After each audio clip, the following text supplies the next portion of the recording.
EDUCEN. So that's our project on cities, catastrophes, and culture. Disaster and culture is the overlapping theme in our disaster series, and this is the second seminar specifically focusing on disaster and disability. The projects I will tell you a little bit later about. First, let me introduce what we are going to do today. After my brief introduction, we'll hear from Caglar Akgüngör from AKUT, a Fish NGO, search and rescue, disaster-oriented, and specifically focusing today on the issue of disaster and disability, on which they are making materials and doing research in the context of our EDUCEN project. After Caglar has done his keynote speech, we will hear a brief presentation from Sasja Kamil, who is next to me, and you'll see later, and hear from later.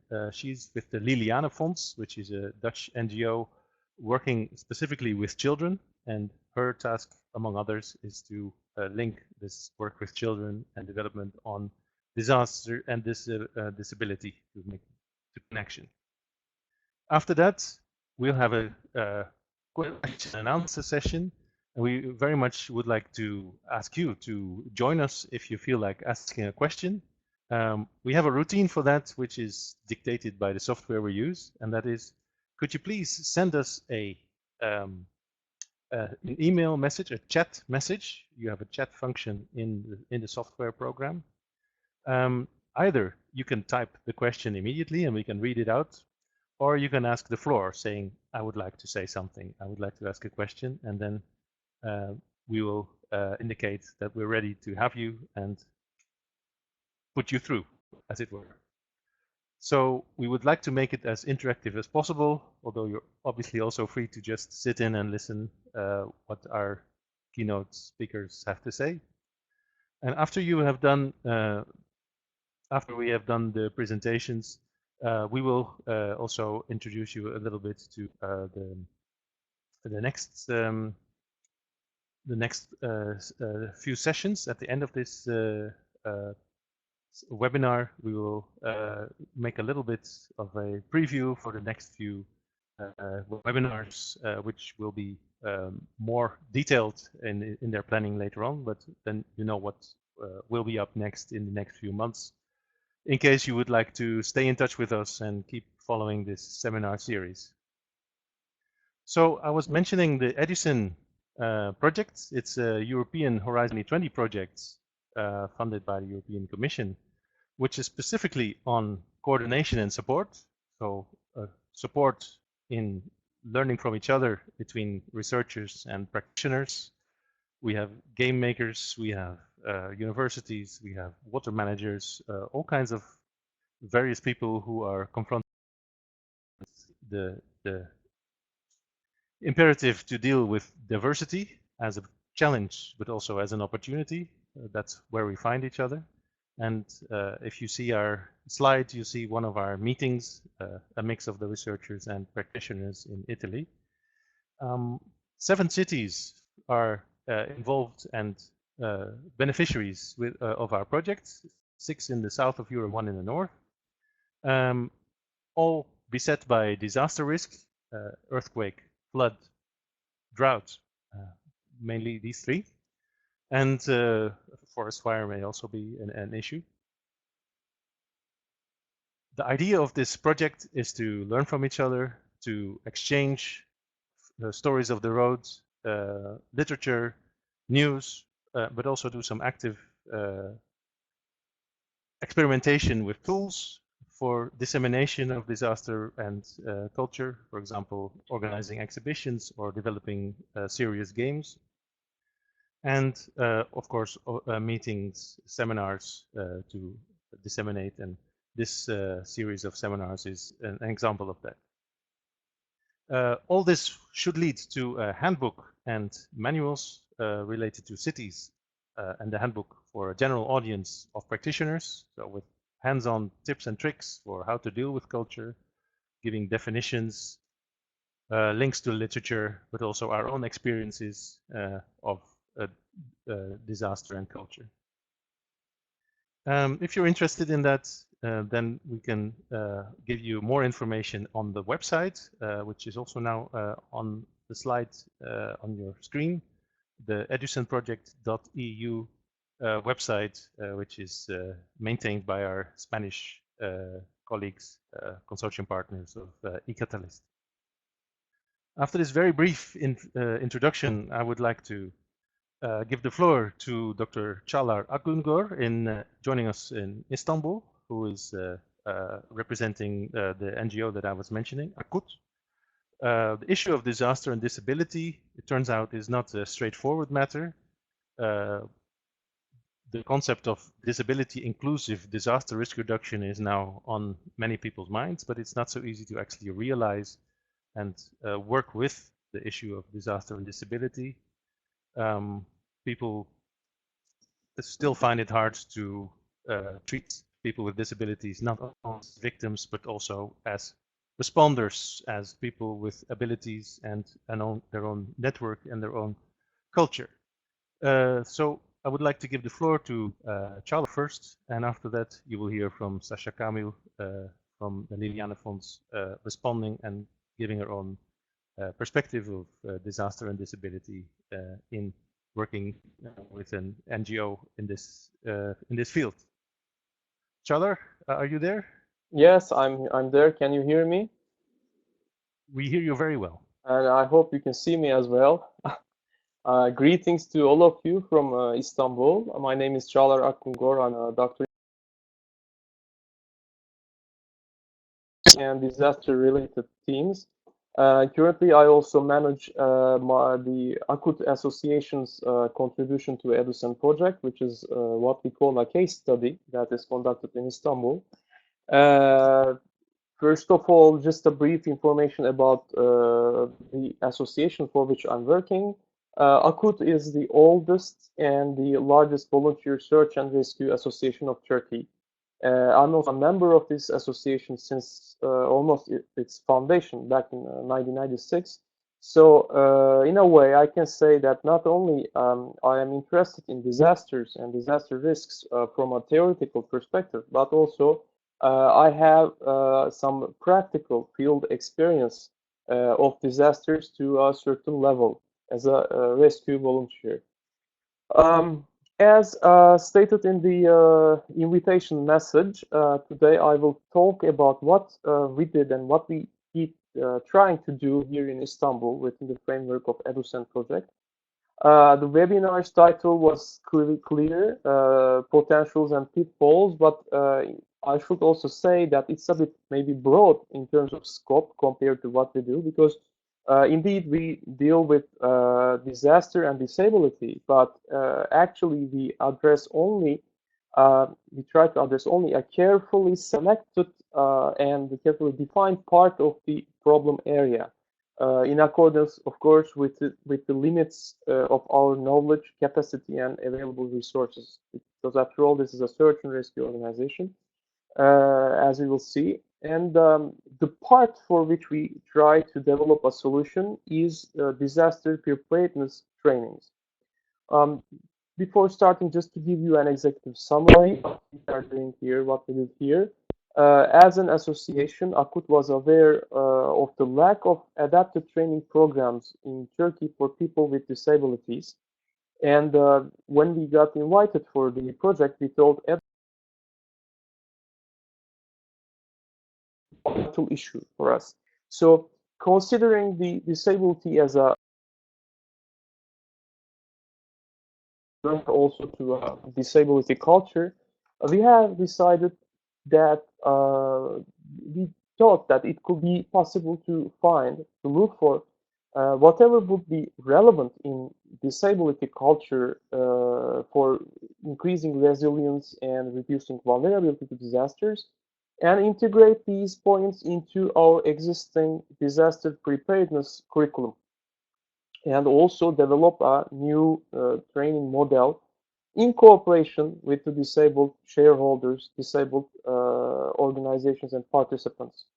So it sounded simple in the beginning, but as I'm going to tell you later, As the work has progressed, we have realized that developing an inclusive program actually requires more than just collecting feedback from disabled people and putting it inside your training material.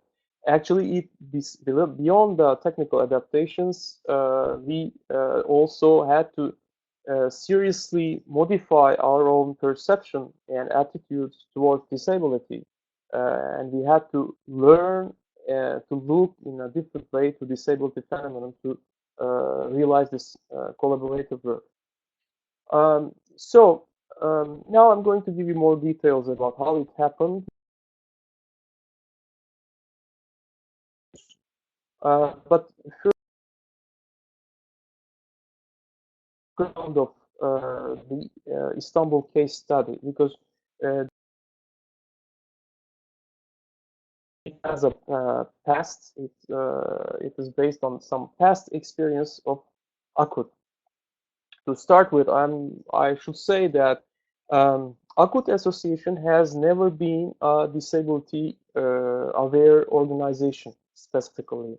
What I try to say is, of course, there were never anti-disability attitudes in this association, but simply, for example, during its past, there had never been a discussion on the physical accessibility to associations spaces, or a discussion regarding how to facilitate the participation of disabled citizens to the association's activities.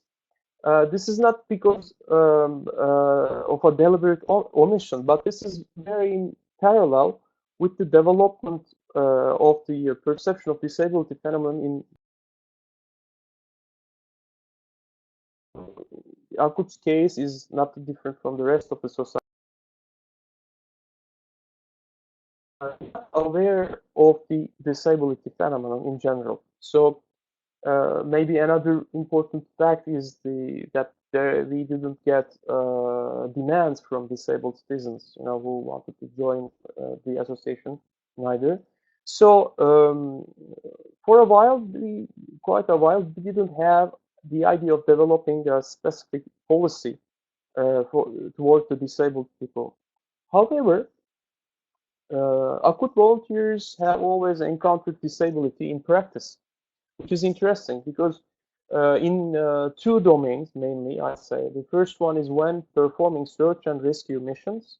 It is possible that you encounter a disabled victim or a missing disabled person, for example.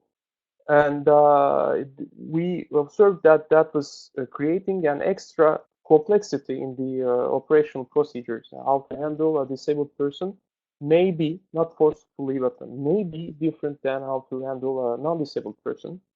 And we didn't have this specific knowledge. The second domain, the second case where the AKUT volunteers encountered the disability phenomenon during all those years were the public disaster preparedness and awareness trainings.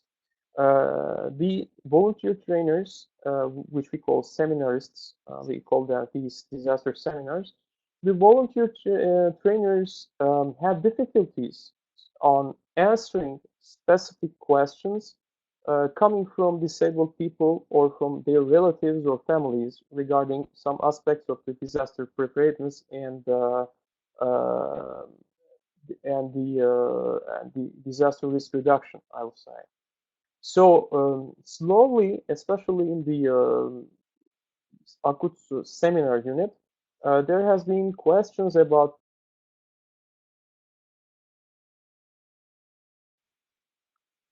I hope stable right now. Jeroen, can you hear me? Hello? Okay. I guess I can keep going. So, let me also tell you that AKUT provides these trainings for free to any public group. So this is also an important activity of the association. Here is just a glimpse of the rescue activities. as in percentages. And this is the annual activity of AKUT's seminar unit. As you can see, it reaches to tens of thousands, depending on the year. So this is one of the core activities of the association, trying to giving people tips about how to prepare for disasters. And during those trainings, notably, they were also getting specific disability-related questions to which they couldn't give specific answers based on knowledge. So we some this is how the association got aware of the disability question slowly, but definitely. And our first occasion for AKUT to tackle this issue was born in 2012 when the association has received a group of Harvard Business School students who have visited Istanbul this time in order to complete their graduation project. So the project actually consisted of development of a field action on a social issue they would choose, and they have chosen to work with us, and we proposed them to work on this disability and disaster questions. But then, at that time, the main problem for us was to how to bring the disaster prep info to disabled people. So for 2 weeks, we accompanied the Harvard Business School students. We have visited disability organizations together, and finally, the HBS students developed a very elegant, practical strategy with measurable goals for AKUT to reach the disabled population. Now I'm going to show you some slides from that strategy paper. This is the classification, see the vulnerable level and the difficulty of reaching the population.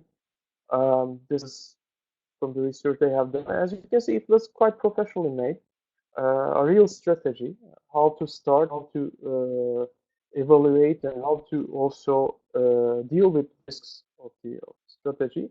And they left us this strategy as an end product, as an output of their visit and their work in Istanbul.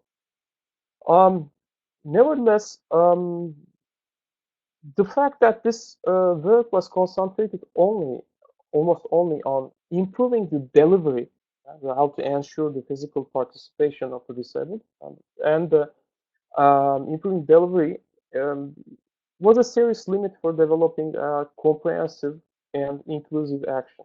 But we can actually see it only now. Back then, we couldn't see. We were not aware of this inclusivity dimension of the question. So we mainly dealt during our cooperation with Harvard students. We mainly dealt with material difficulties. For example, how to ensure the support of local governments so we can arrange transport, free transport for disabled people so they can come to trainings and join the trained people, etc. Which were mainly material questions, important but only material questions. Also, this strategy was considering the disabled people mainly as some kind of consumers, passive consumers, who had no active voice, no active role, no voice in the design and in the making of the trainings, which is an important aspect in our opinion. So we shouldn't be surprised. After all, that was done by a business school, so they had a quite smart, focused, and I would say client-based approach. And I should also add that I believe some parts of these strategies can still be used very well in many contexts of the world. But some other elements have to be added to this one. In some, we never had a chance to use this campaign by Harvard students, but working with them and visiting all the disability organizations together provided us significant information on the disability in Turkey, first of all, with some, I would call, insider information. And also we had access to a small but meaningful network of disability organizations. So 2 years later, when we were invited for the EDUCEN project consortium, we already had a better understanding of at least what I would call the practical side of the issue. And when we started writing the proposal in 2014, we have reflected on the this Harvard collaboration experience. And this time we tried to concentrate what was missing in this collaborative work. So, and the most obvious lack in our previous scheme was the contribution, in our opinion, of the disabled people themselves. So consequently, we tried to design a field action on the same issue, this time based on collaboration, essentially with persons with disabilities themselves. Okay, and the main goal would be now not only bringing some information or some knowledge to those people, but also essentially helping them in reducing their own vulnerability, which means we will try to now ensure them an active role in the action.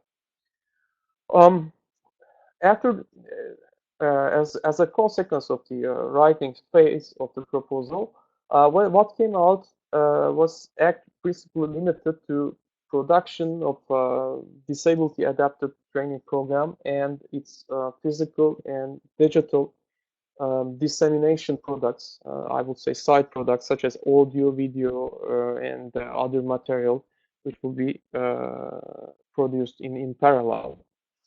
So it was indeed more inclusive. If you look at the EDUCEN proposal text, it was indeed more inclusive in comparison with the Harvard Business School campaign. But for example, it relied mainly on the disabled participants for adapting AKUT's existing disaster training materials. But there was no mention of further roles, which means when we wrote the proposal, we couldn't think of further roles for disabled people in the action. Of course, there is an emphasis in our part of the proposal on training sessions as a socialization and cultural exchange opportunities for the disabled participants, but it was, for example, unclear that the sessions would be mixed, by which I mean disabled and non-disabled people would be together, or if we were predicting separate training sessions, separate training types for different types of disability. So we were not mature enough to tackle some important dimensions of the aspect yet, but this is a learning process. So when we actually started to write a proposal, we tried to build it upon some what I will call key ideas. What you see on the presentation here. What we know is citizen participation is very important for reducing vulnerabilities, okay? And citizens, we know that they should take active roles in disaster management cycle, wherever they can do it. So the disabled citizens should also have the same rights and they should benefit. And if they want, they also should take part in the DRM cycle because they are, what we understood from our experience, they were those who know best their needs, but also their capabilities, something we didn't know. Only the disabled persons themselves could talk to us what they can do, about what they can do during a disaster. And we know from AKUT experience that the public awareness training is a cost-effective technique for reducing the vulnerability and reducing the loss.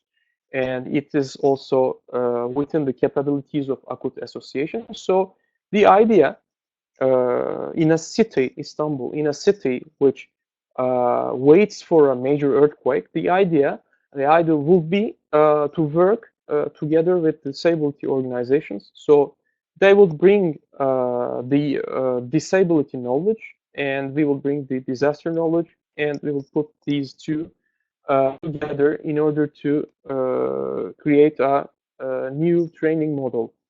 So what you see is what is on the board. What you see is what is written in the EDUCEN proposal. As you can see, it is a quite ambitious goal. That was the main goal, what we put in the proposal.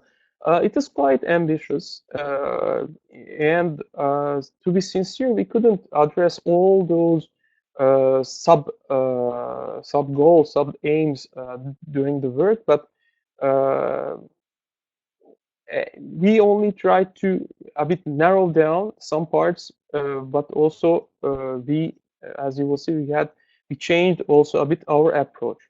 The proposal, when I look at now, actually, I think it's too mechanical as we wrote it in 2014.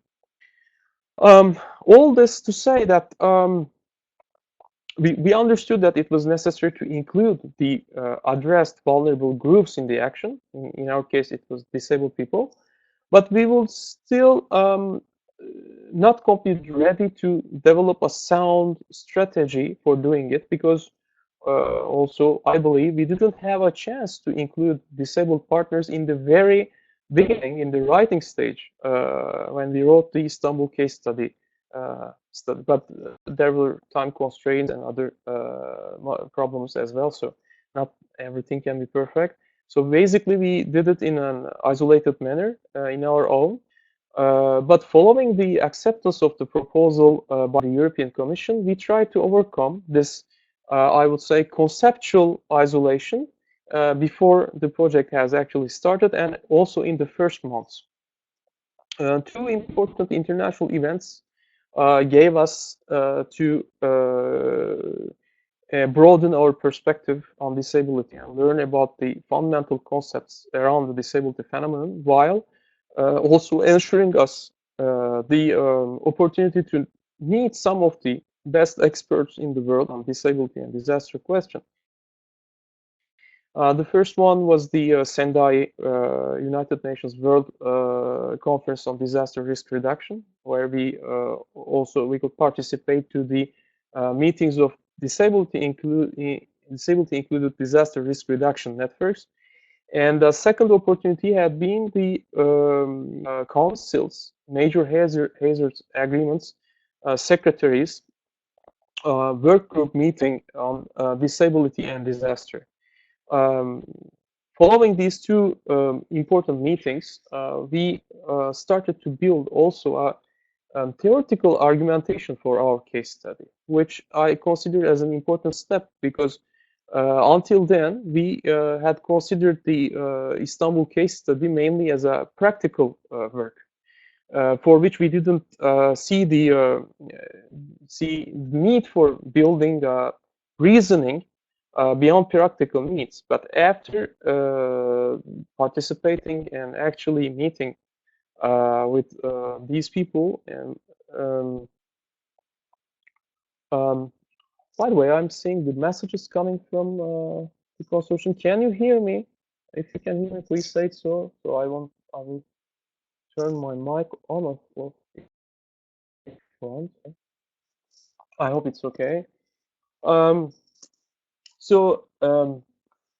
Suddenly after the project got accepted by the Commission, the issue also became a philosophical and ethical issue for us.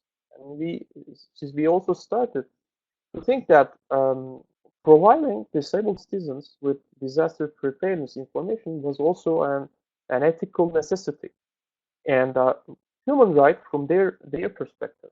So then we started to work with what I would call an ethical, legal, and philosophical background. We heavily imported, I would say, as they say in French. We adopted, first of all, a social definition of disability, something for which we didn't see any need so far. And we also tried to grasp the meaning of those fundamental concepts around disability, such as inclusivity, accessibility, universal design, human diversity, and all those concepts, because we wanted to support our work by actually applying those concepts in real life. And we finally understood that otherwise it wouldn't be meaningful. So what we did in practical was to, first of all, we had to select the disability types to focus during this pilot work. And this has become a difficult question to resolve for us, because when you choose a disability type to work with, actually, it looks like you are excluding another type of disability. The issue became some kind of ethical issue as well. But our initial idea was to work with the maximum variety of disability types. But when we considered the budget and time and human resources constraints, we decided to focus for the pilot work, focus on the physical disabilities first, by which I mean people with hearing problems, people with visual impairments, and people with reduced mobility. For a while, we have discussed how to address people with mental disabilities, but we had a technical problem. The mental disabilities were almost a separate specialty domain, and AKUT had absolutely no experience in this domain. There were also some ethical restrictions coming with. So we all decided to first prove that the model could actually work by doing by working with relatively easy disability groups. Then, in a second phase, we decided to do a dedicated project for people with mental disabilities, and very probably for their caretakers and their families. It should probably include all of them. So we decided to work with people with hearing problems, people with visual impairments, and reduced mobility. Some.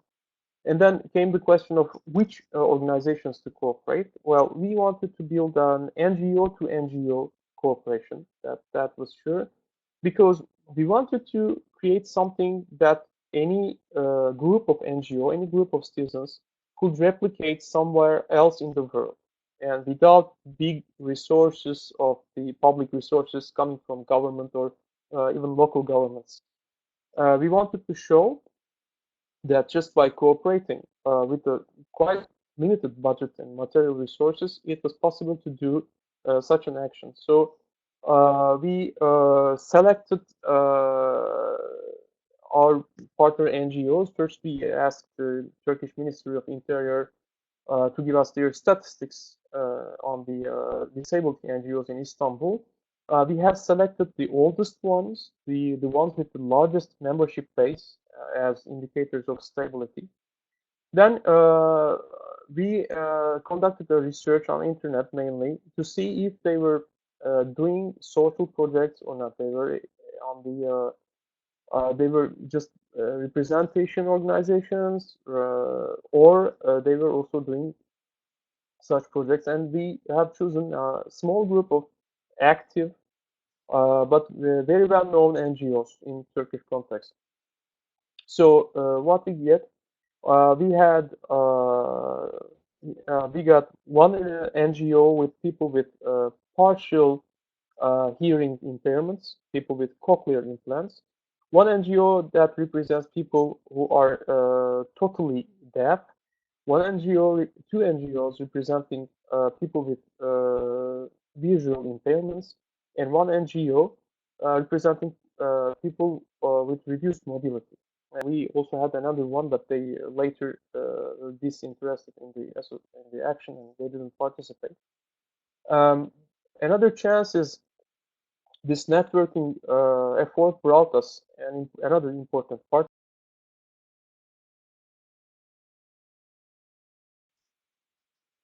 Oh yeah, it came back.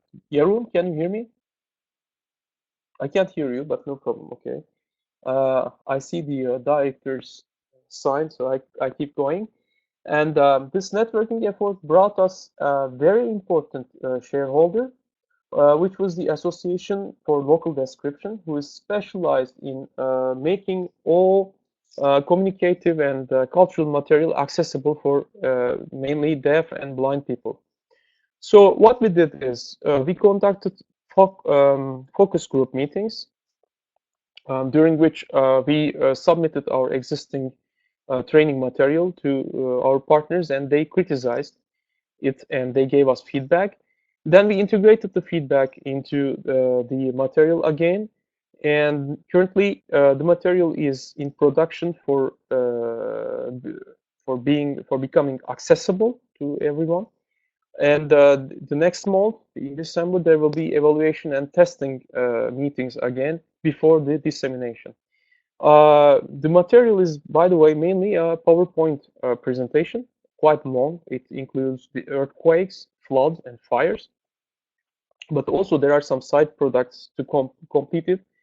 There will be a video book, a sign language video book for deaf people. There will be an audio book for blind people, and there will be also accessible training materials for the disabled candidates who would like to join AKUT as seminar volunteers to train other people.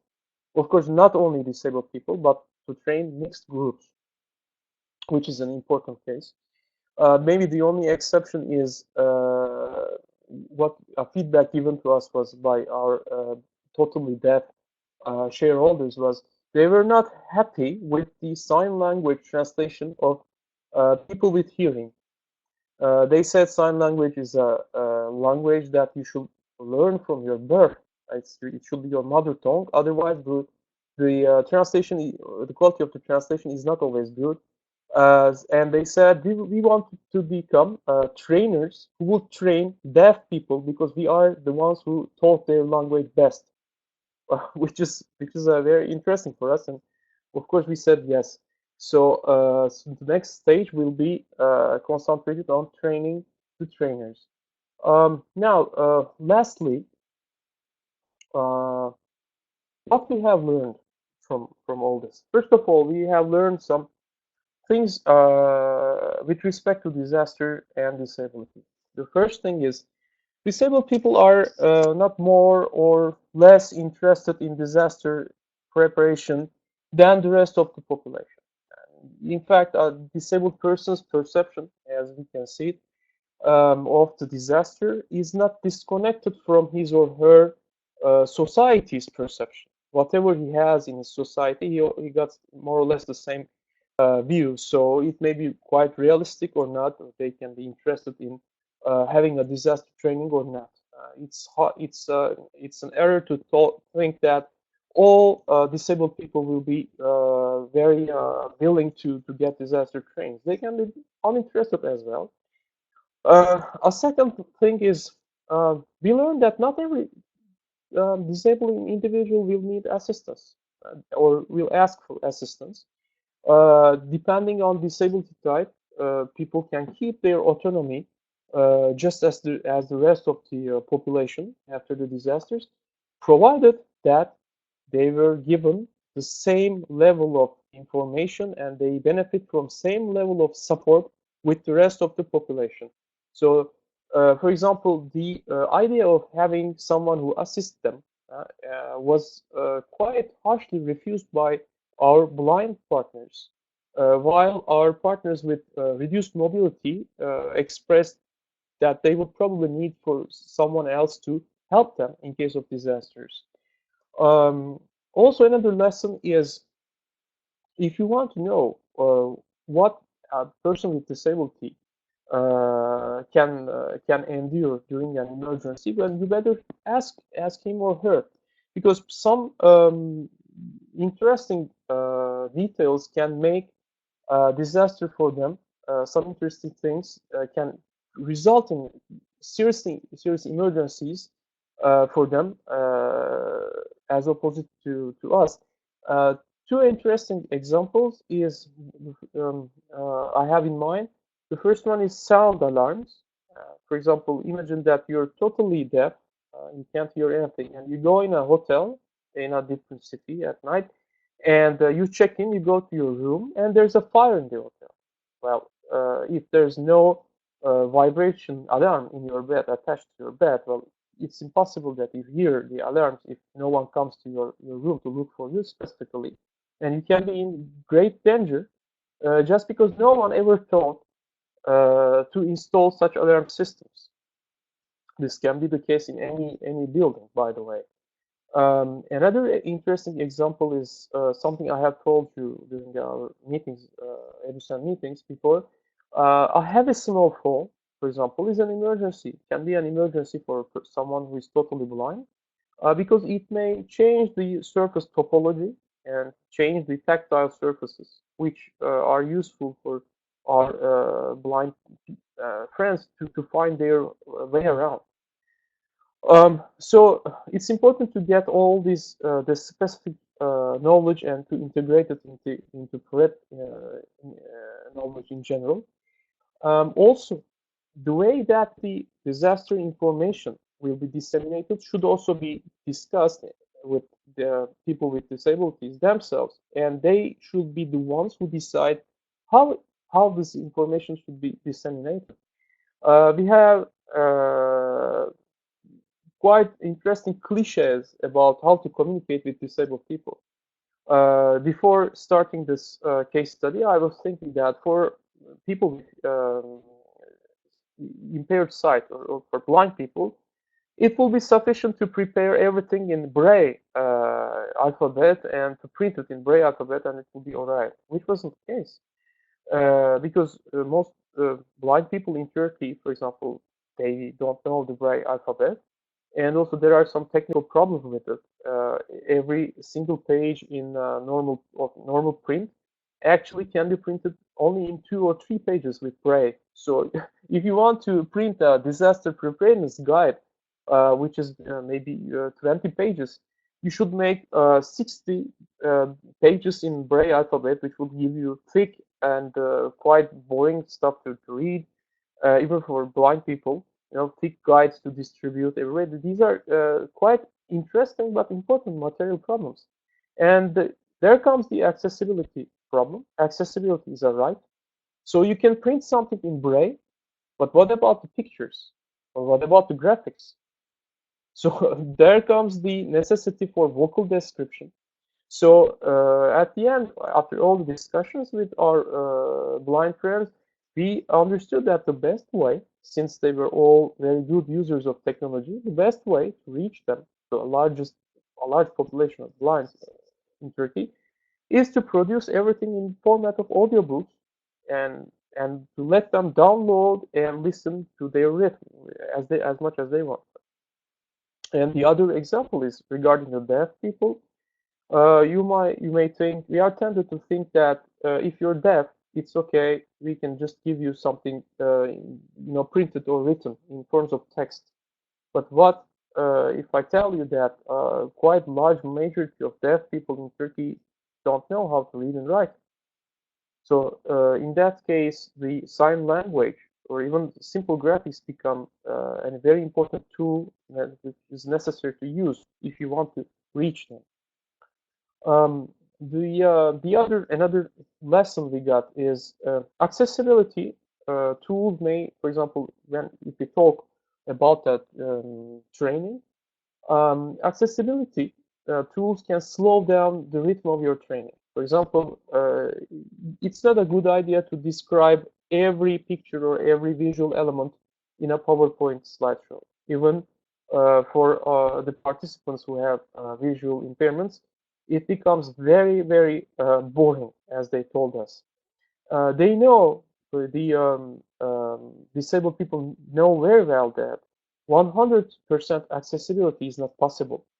And they are ready to do compromise on it, provided that you guarantee them that they will be able to find the detailed information later in some other format, later somewhere where they can reach. So it's a good idea to, for us, the idea was to redesign the seminar presentation, but also to have these audio books and sign language books available later for download, had our disabled participants have specific questions. Um, and also, I could say that disability cultures can actually enhance the efficiency of disaster preparedness again. Because what we have observed is that, for example, our participants with reduced mobility and hearing impairments had impressive networks which function very fast thanks to technology, and they are very connected. And building trust is a key. Work with them, and if you can actually build trust with the disabled citizens, you can quickly get accepted in the whole network, which is a huge advantage for bringing your disaster information to a larger audience. It's important. So these are what we have learned about the disaster part of the issue. But I also believe that um, what we have learned about the disability itself and how we modified our point of view and attitude toward disability in AKUT is as important as the material outputs of the case study. We now clearly understand that disabled people are the best guides who can help you finding your way in the disabled universe. And it's crucial to ask for their help and also all the time their opinion. We also now understand that it's necessary to transform your own perspective on disability, to consider it as a human variety, in diversity, and ask which barriers you can remove in order to include the people with disabilities in what you do. And usually, removing the barriers requires more will than material resources. In our case, for example, our disabled shareholders, participants perfectly adapted themselves to the working conditions we could offer them. We have an awful building here, which isn't accessible at all. It's an old building waiting for demolition, by the way. And but they willingly accepted to come and joining us there. And most of the time, your willingness for including them, for inclusiveness, alone compensate for the physical accessibility problems. Um, but also, I say flexibility is another key to efficient cooperative work. For example, in certain cases, we had to go to another location rather than working in an hours. Or we had to adapt to their working conditions so we could do the job. And our last point I will emphasize is all you do for addressing the disabled population is actually valid and very, very useful for the general population as well. I mean, we had, for example, simplified our PowerPoint presentation. By the way, it's 85 slides long, so it takes 2 hours and a half if you do the whole. We simplified it in terms of visuals. We simplified it in terms of text. The size of the font is now bigger. We redubbed the videos. The voice has changed, and the sound became clearer. And we understood that all those changes actually work very well for the general population, or for example, for the elder people, for children, and even people who have minor, for example, visual problems like me. And I'm much more comfortable with the new version of the presentation myself. So this is basically what I can say about the Istanbul case study. I hope it didn't interrupt too much, and thanks for listening.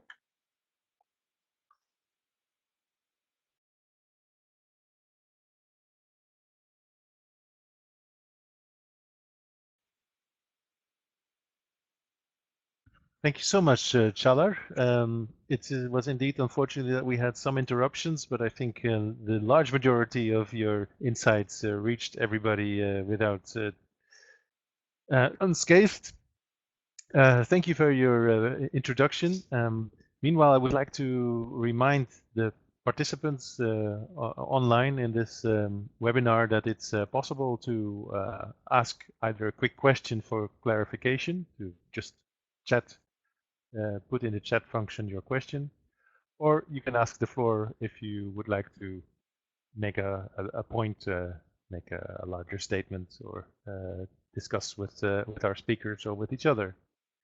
Meanwhile, I can also remind you that this will be recorded and made available later on the website of EDUCEN and possibly also on YouTube and other channels, so that you can listen to it again and let the message sink in that Caglar relayed to us. The idea of EDUCEN is not only to help each other get better at dealing with culture and diversity in urban disaster, but also to do outreach, to link with others, other cities, other organizations working on the same issues. So we thought we invite someone from outside our circle who's close to us in both physically, because not so far from Wageningen, from where we are seated, but also in terms of the domain. And Sasja Kamil was to agree to come to us and to present her experiences with disaster and disability and implementing the Sendai framework in practice. If I understand well, you're also going to talk about your experiences in South Asia in dealing with earthquake and the aftermath of that. So without further ado, I'll give you the headset.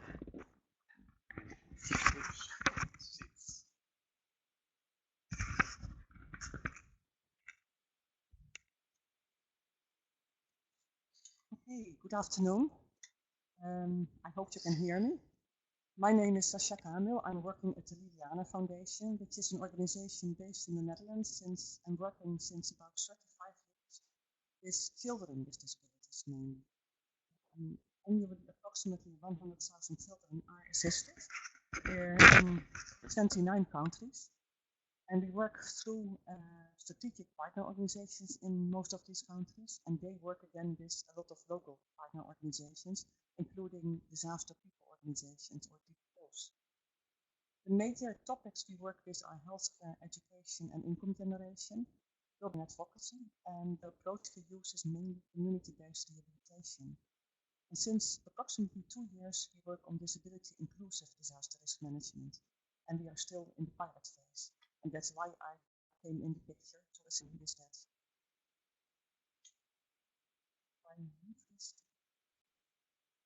Why do we work on disability inclusion in disaster risk management? Well, we have the feeling that disability is insufficiently taken into account in the assistance of other humanitarian agencies. Do assist, sorry, yeah, okay. Can we move to the next also slide? Is this better? Yeah, okay. So we think this topic should be picked up by other humanitarian agencies and governments because it is a missing part so far. Only in total about 15% of the people in the world are disabled, including around 93 million children, which is a huge amount.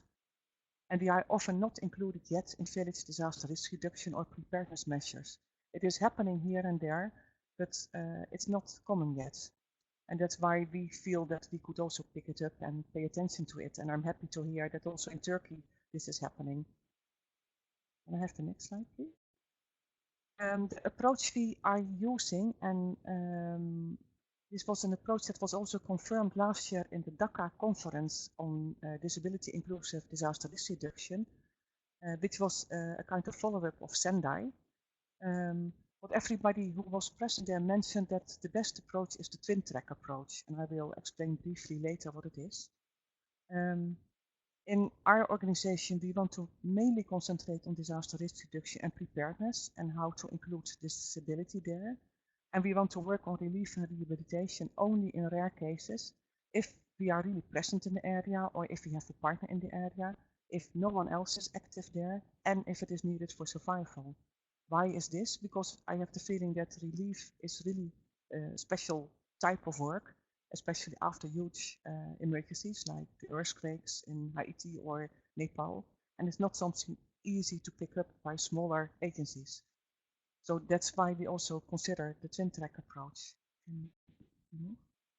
That means actually that we work with and cooperate with humanitarian DRR agencies and with the government on disability inclusion in their relief and rehabilitation, but also in their prevention and preparedness work.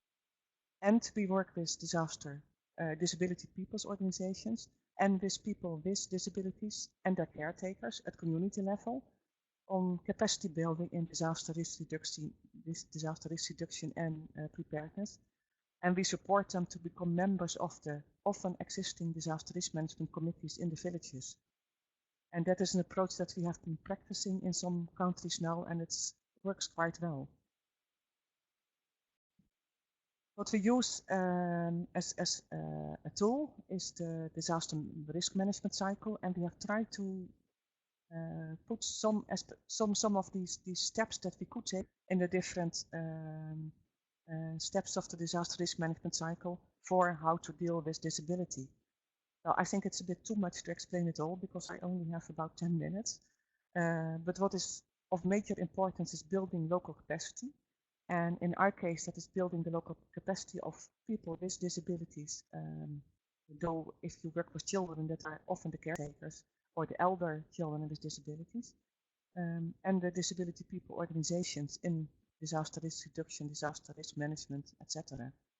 But on top of that, thinking of the twin track approach, to work closely together with all the other agencies so that they know how to include disability into their work. And that, I think, closely connects to what I heard from Turkey, which is also taking place there. I hope that you are able to read this later, because I don't want to pay too much attention to it now. I want to go to some practical examples of the last, let's say, 2 years that we have worked with. In Sierra Leone, with Ebola, in Bangladesh around floods and typhoons, the Philippines also floods and typhoons and some other disasters, and Nepal, the earthquake of last year, or is it 2 years ago? Last year, I think, and landslides. Well, in Bangladesh, of course, this is a country with frequent floods and cyclones, and they started working on disaster risk reduction and preparedness already a couple of years ago. And they said also to us that we should pay more attention to this because a lot of our partners, they live in areas where there are frequent disasters. So it is a topic that has to be integrated in our work. So what they have been working on mainly is make sure that the cyclone shelters, which are there already, are accessible for people with disabilities. And this was not the case before. A lot of the cyclone shelters you have to climb up on huge stairs, which is impossible for people that are heavy and that have a disability and can't walk themselves. The same counts for toilets. In the cyclone shelters, a lot of the toilets are not accessible. So if you have to spend a couple of days there, this is really problematic. So this is one of the topics they have been working on in some places. Talking about early warning, the early warning signs that are there are not very accessible for deaf and blind people. The deaf can't hear the sirens, and the blind can't see the flags that are often used to warn people that something is happening. So also there they have been searching for different approaches or making sure there are other people that can warn them. That's one of the alternatives. What they also have been doing is a lot of disaster preparedness role plays and songs, and using audio visuals so that people know how to evacuate and where to go to if something happens. And they have been doing that for people in wheelchairs or people walking with sticks, etc. And they have been working on capacity building of people with disabilities and the disability people organizations, and they supported them to become members of disaster preparedness committees. Now, these are some examples of what's happening there, and it's mainly at the local level. And based on the experience at local level, they try to build that up to a higher level, to regional level and to the national level as lobby and advocacy, so that they are sure that also the government picks this up. And this happened, for example, last year during the Dakar conference. There are a lot of people that came from these areas, disabled people themselves, expressed their own concerns about why disability was not sufficiently taken up in all the disaster preparedness plans and in the DRR plans in the villages. And the Bangladesh government was really aware of it and wanted to do something about it. So this is something that's very positive. So if you look at the picture here, this is an example of how they tell the story to people in the villages, how people with wheels, for example, can move to the cyclone shelters. And they have very nice songs, and it are disabled people themselves that tell these stories, and it worked quite well. I've been present during one of these occasions, and the people really listen and appreciate it. Then Nepal. Last year there was this huge earthquake, and just after the earthquake there were a number of landslides. Of course, in the beginning the major emphasis was on relief and rehabilitation. So we worked together with two agencies there, NLR and Karuna Nepal, and they built temporary shelter and provided solar energy in 2 regions in Nepal. Well, the problem that came up was when they entered the areas and they wanted to help people with disabilities, of course everybody lost their houses. So it's very difficult to only assist people with disabilities. Everybody wants to be assisted. So in one area they decided to assist everybody, in the other area they didn't, because the funding was restricted and they had to make choices. But it led to some tensions. And that's also a lesson we learned, that if we get funding for these type of programs, we have to make sure that everybody is assisted, especially in the first phase. But what was very good that both did was that they started with a needs assessment to indicate how many people with disabilities are there, where are they located, which kind of disabilities do they have, what kind of needs do they have, what kind of capacities do they have. And they referred people with disabilities to special clinics, for example, where they could be assisted. And on top of that, they provided some special aids, like sticks or a wheelchair where you could use it in Nepal, because in the hilly areas, that is sometimes a bit difficult. This information was shared with other agencies, the UN bodies, for example, with the government, with other humanitarian agencies, so that they could also assist those people that needed more assistance. And on top of that, they, of course, did part of the assistance themselves. What was an unexpected side effect was that the people with disabilities got access to disability cards for assistance. And they did not have those cards before, and especially the ones that were more seriously disabled could get extra assistance from the government, not only during the earthquake period, but also after that. And they did not know of that beforehand. Then we came to a next phase. They started doing other things. For example, income generating activities, like training in building earthquake-resistant houses for people that, for example, were deaf but could use their hands. And that was a very profitable business later. Then everybody could build their houses again. This is just an example. There were many other types of income-generating activities. We started rebuilding health posts and made sure, and schools, and made sure these were accessible. Usually the health posts and the schools were paid by other agencies, and they made sure that they were accessible. So they made sure that the ramps were built and things like that. And they gave advice on how to make the toilets accessible, and that the doors were wide enough to enter with wheelchairs, etc. And they trained the government in how to include disability in all their other work. So that's in general worked also quite well. So here you see one example of a boy, this is brother, who got a temporary house near a school so that he could go to the school. His parents lived 3 hours away, walking distance, and without this small house he could never go to school. Whether you could call this really humanitarian aid or relief aid, that's the second point. Of course, in a normal situation, this would also have been good, but anyhow, this was a good opportunity for the boy to go to school and to stay near the school.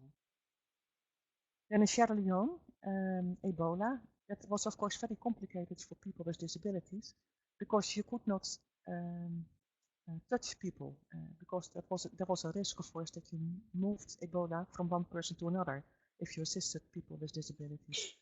So one of our partners was really searching for how can we assist people with disabilities in this case. So what they started to do is to work on fact sheets. And for example, they made fact sheets around Ebola in Braille. They empowered some persons with disabilities to use media themselves to sensitize the public and other people with disabilities on how they could recognize signs of Ebola and how they could deal with this, for example, by washing hands or other hygiene measures. They used radio, they used music. There was a band, even a mixture of people with disabilities and other people who made songs about Ebola and hygiene measures and how you could prevent to get Ebola. They used mobile phones, Facebook, well, all kinds of means to reach out to other people because you could not travel in the country. For children with disabilities, there was special radio education. The children were not allowed to go to school, but in the house they could still listen to the radio. And also here they cooperated a lot with other humanitarian agencies, explaining them why for people with disabilities, this is a special group and needs specific attention. And a lot of humanitarian agencies started to understand it later and understood that they had their special needs, but also their own capacities. So I recognize a lot of the things that I hear from my colleague in Turkey. And lastly, the last one, the Philippines. Also there they work with parents and capacitate them how to handle children during hazard events. They contributed to make the government disaster risk management guide disability inclusive. In the Philippines, they do have this disaster risk management guides, but disability was not really a topic. And in a working group, they have changed it. They are conducting training on this topic together with the government and make sure that they train a lot of other agencies, including disability people organizations on this. And they advocate to make sure that disability is included if something happens again. We are still in the pilot phase.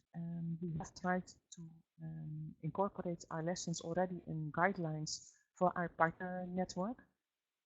And next year we hope to integrate the lessons from our pilots also again in the guidelines. It's a kind of living document, and we can share that later with interested people. So what I recognize from my colleague is a lot actually. What I heard from him is that input of disabled people themselves is really needed, the voice of the persons with disabilities. And I hear the same actually from all these countries, that they really are strong in voicing their own needs and taking an active role. Working with disability people organizations and their networks. I also hear that from all the countries where we have been working. I'm not sure if I heard that, but we noticed that the bottom-up approach is very important, that people that live in the villages voice their problems and their capacities from the village level up to the national level. The adaptation of all the existing training materials, including disability there, is what is also happening in the Philippines, Bangladesh, etc. So that's also common, I think, and is something that works. And the dissemination of the materials using people with disabilities and their networks is also something that he mentioned and that I also recognize from all the countries where we are working. So I think we have a lot of things in common. Thank you very much.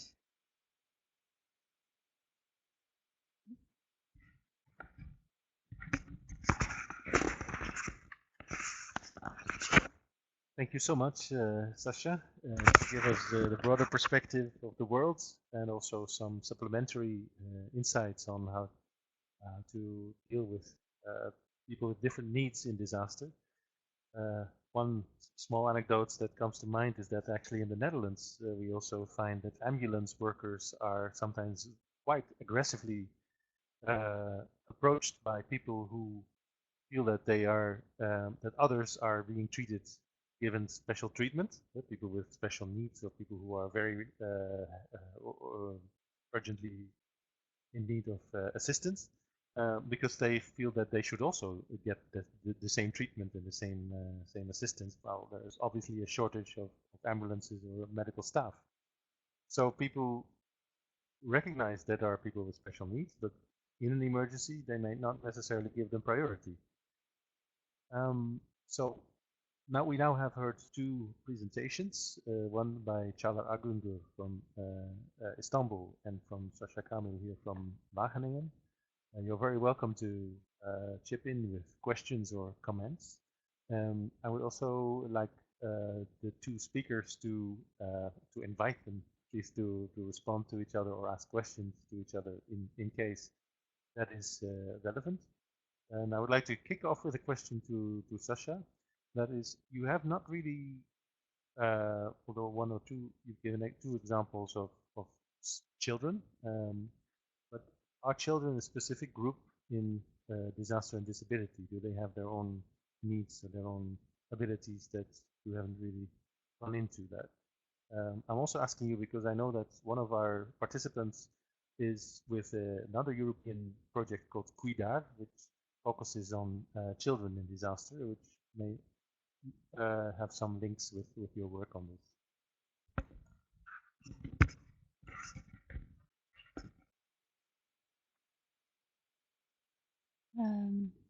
So you asked whether children have a special role, or how do you call it? Yeah, I think they do.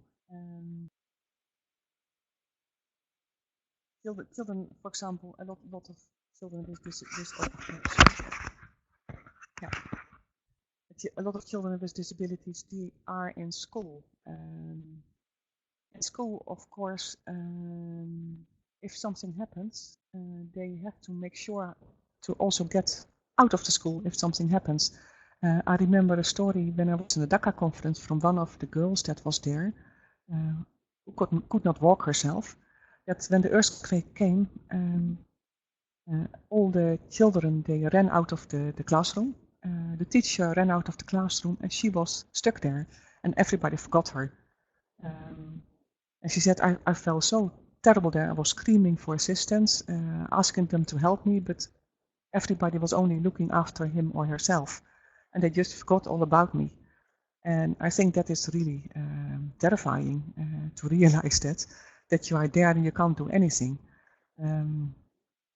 So after that, in the disaster preparedness training, they made sure that always somebody was appointed to this child that looked after the child, or maybe two, because sometimes the child is too heavy to carry by one other child, to make sure that the two children could carry this handicapped child out of the school building.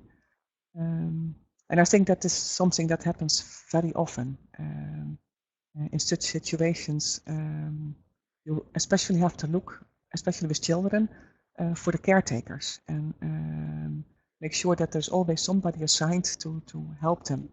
And also in Bangladesh, they told me in the villages that they had special caretakers for all the people. Usually, often it's the mother, but also the mother, of course, is sometimes out of the house, or the grandmother, or somebody who can assist if a flood comes, or if a typhoon comes, or something like that, because the child cannot always help him or herself. I think that's the special situation, mainly.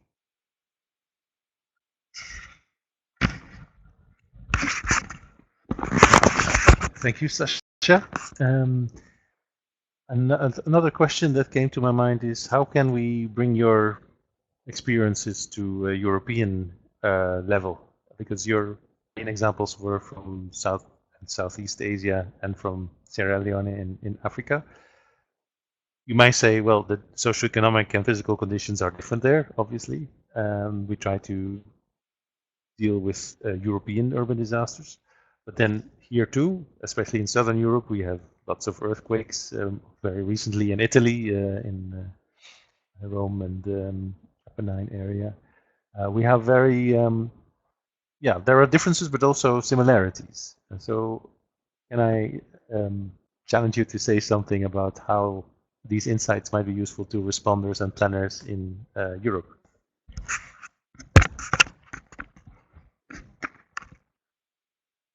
Yeah, honestly, I never thought about how to bring this to Europe, but it's true. Also in Europe, of course, this is a topic that is still relatively new, I think. Paying attention to disability and disasters is not a topic that is getting a lot of attention as far as I know. So what I could think of is that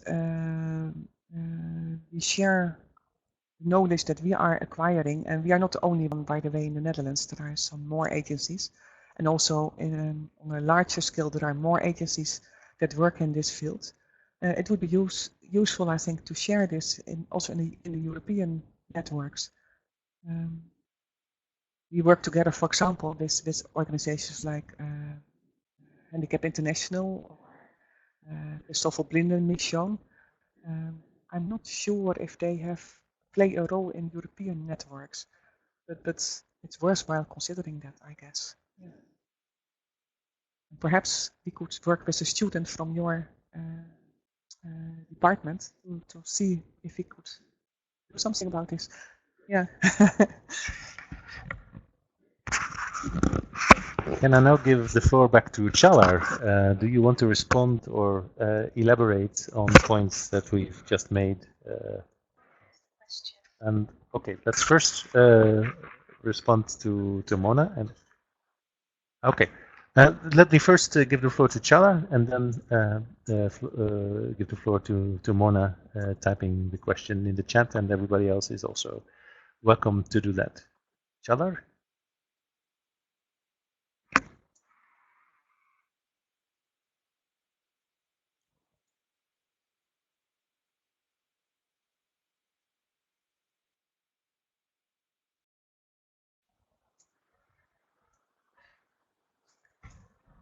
Caglar, do you hear us? Yeah, I got it, but you know, I here. Can you hear me now? Yes, we hear you now. I think you can. Did you hear my question to you? Would you like me to respond vis-a-vis the issue of children, you mean? Yes, and to how the ideas, whether the ideas that Sasja presented about other parts of the world also make sense in Turkey and in parts of Europe that you're aware of. Well, they made completely sense. As she said, the problems are common, as I also have discussed when I was in Sendai and other meetings. Sendai, for example, for me was an important occasion to meet people coming from Southeast Asia. And despite the distance and some cultural differences, it's the problems are not very different from here or there. So her presentation, first of all, was totally meaningful for Turkish context as well. But I also think that we can very well get important lessons from South Asia for Europe. At the end, the difficulties are the same when it comes to disability. Because economical level of the country usually don't play that much, I believe, in the society's perception of disability and in the attitude. For example, what we had discussed in the European Council of Europe meeting was the fact that when you look for it, yes, in old countries, you can find specific adaptations or maybe programs regarding the disability and disaster, but actually the inclusion is present in very, very limited areas. So I think we have to make a global step on it. And the other question is for example, for Istanbul case study, we didn't consider kids. We didn't consider children for legal difficulties because it will require permissions from public authorities and it will make our work more complex. So we didn't address minors, people younger than 18 years old in Turkish case, in the Istanbul case study, just for having some certain limits on the targeted group.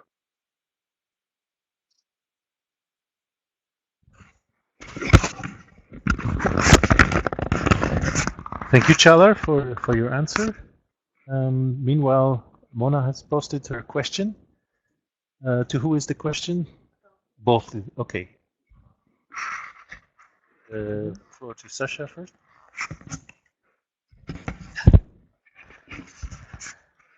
Okay. Everybody can read this? This question? Okay. Okay. So how do we approach communities and ask about people with disabilities? Yeah, what we do is we work via local organizations, and they are usually organizations that work already since many, many years with people with disabilities. So they know how to find them, and they know how to get access to them in the communities. Yeah, and so whether it's for education or for health or for disasters, that's how we work. So I don't do that myself, or my office doesn't do it themselves. The local partner networks, they are existing already. So that's why it is very easy to get access to them. But if we enter new into an area, it's more complicated. Like in Nepal, one of our partner organizations, NLR, entered Gorkha for the first time, and then it took more time to get access to them. So they started to search first for disaster people or disability people organization who had the contacts with people with disabilities, and based on that they could find everybody. So that was the easiest way how to work, and it took a little bit of time, but quite quickly they managed to get a good understanding of the situation and do the assessment. In the other area where we worked, the organization was there already, but still after the earthquake, new children came out of the house, especially mentally handicapped children. They were hidden in the houses. And it was actually, it sounds a bit stupid, an advantage to have an earthquake, because this way they were found and they could be assisted. And after that, some of those children really got somehow a better life because they could get the right assistance. Some of the children could somehow be assisted to go to school or to learn how to draw or things like that. So sometimes a disaster is also has a positive side effect. Let's call it like that. Usually not, of course, but in this case, yes.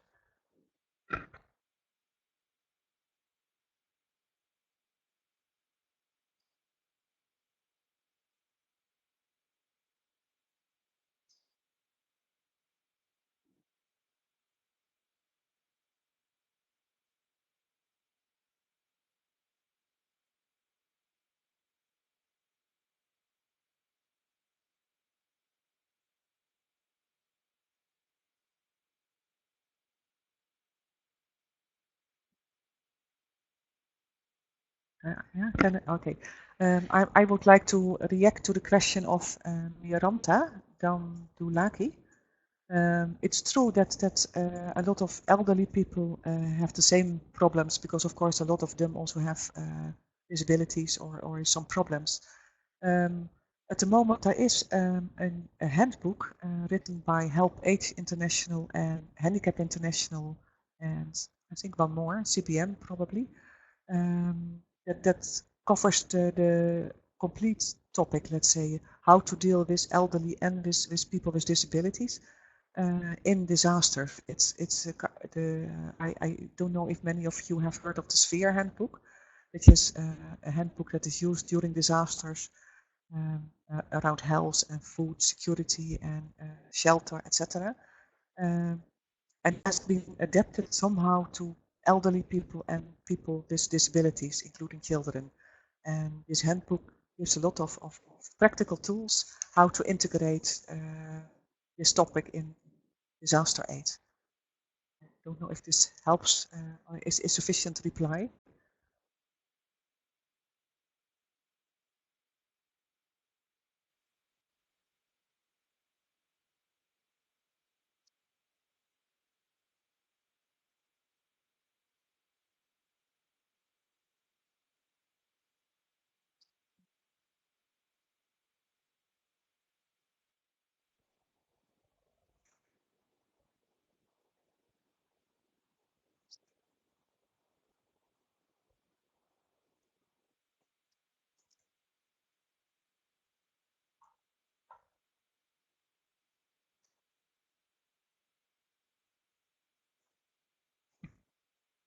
Yeah, can you hear me?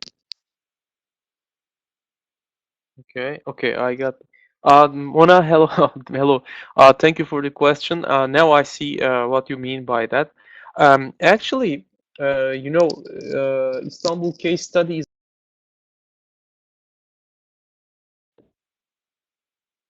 Okay, I'm back. I hope. Okay, looks like. Yeah, actually, Istanbul case study is a citywide action. So the geographical limits, the boundaries of the Istanbul action is Istanbul metropolitan municipality limits. So we didn't look for beyond that to find any disability organizations. In fact, there were wonderful potential partners in other cities of Turkey, but since that had to be a city case study, so we didn't look for them. But uh, you're mainly, I think, talking about, for example, rural areas or with other countries of the world where the conditions could be similar to Turkey's rural areas. Um, that is something we discussed a bit with some of our disabled participants, and yes, the impression we have about it, because we don't have any meaningful data on it, but in big cities, in metropolitan areas especially, the disabled people have a more chance to go into public spaces, to be present in public spaces, and to come together, to join their forces, to create associations or other initiatives, or to join existing structures if they want to do so. As you say, it's more easier to find such partners in cities, in urban areas, but when it comes to rural areas, there's a question mark, of course. But I believe now in 2016, well, I can't talk for Nepal because I've never been there, but in Turkey's rural space now in 2016, technology can be a huge can be of huge help to us if we want to develop a similar action that will this time focus on the rural areas. Even in very back zones of Turkey's rural space, people are now have access to internet and other connection facilities. So even if they don't have legal structures like associations or other initiatives, foundations, or whatever you want, I think they can be joined, they can be reached through the use of technologies.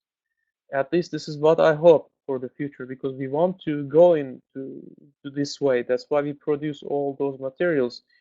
Uh, but otherwise you don't have, I guess, any other chance than relying on official statistics, or actually, if you can do so, go from one village to other to look for the disabled people.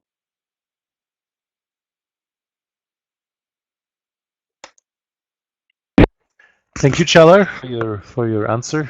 I don't think we have further questions at this point. Of course, you are always welcome to contact us in case you have more things that can come up later on reflection, and we will happily contact Caglar and Sasja for you.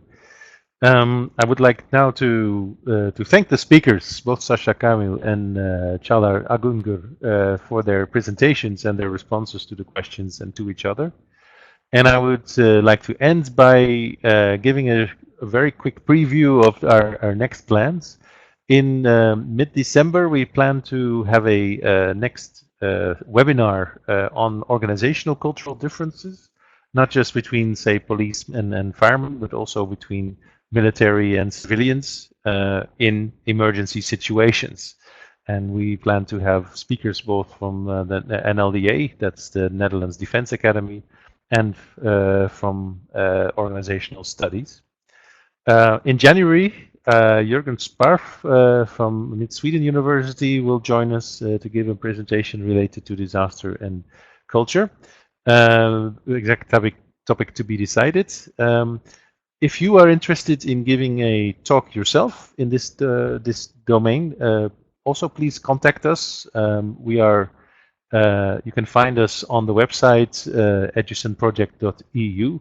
I think that's the easiest. We can skip all the complex Dutch names that you may also find there, and we will very happily keep writing you and updating you on the next 7 webinars, and also the progress of the written material that you will be able to find online in 2017.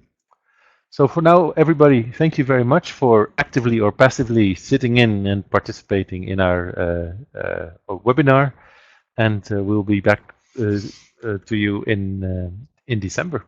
Thanks all, and have a very good rest of the day.